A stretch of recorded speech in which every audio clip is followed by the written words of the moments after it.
Я, Стромилов Вадим, из 8 класса 21 школы. Хочу рассказать отрывок из произведения Бориса Васильева «В списках не значился».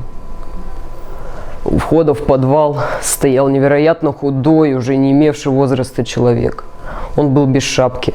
Длинные седые волосы касались плеч.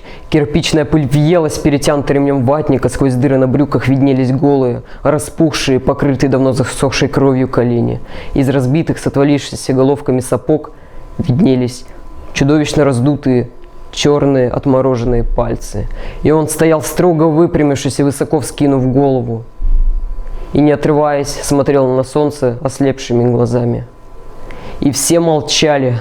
Молчали солдаты и офицеры. Молчал генерал. Молчали бросившие работу женщины вдалеке. И охрана их тоже молчала. И все сейчас смотрели на эту фигуру, строгую и неподвижную, как памятник. Потом генерал что-то негромко сказал. «Назовите ваше звание и фамилию», – перевел Свицкий. «Я русский солдат!»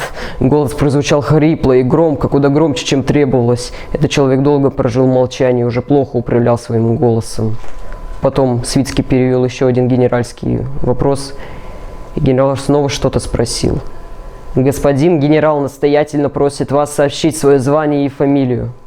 Голос Свицкого задрожал и сорвался на всхлип, и он заплакал, и плакал, уже не переставая, дрожащими руками размазывая слезы по впалым щекам.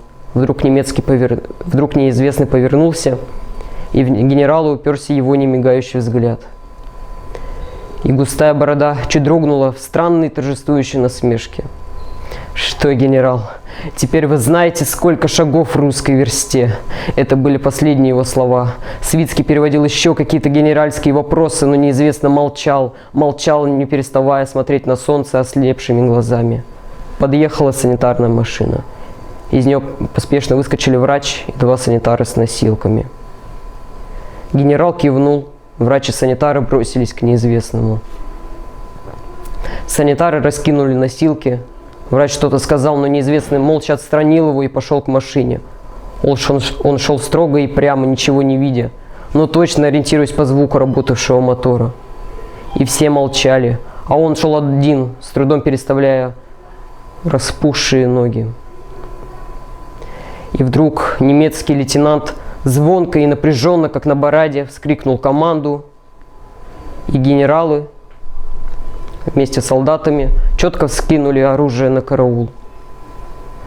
И он шел один, шатаясь сквозь врагов, отдающих ему сейчас высшие воинские почести. Но он не видел этих почестей, а если бы и видел, ему было бы уже все равно. Он был выше всех мыслимых почестей, выше славы, выше жизни и выше смерти.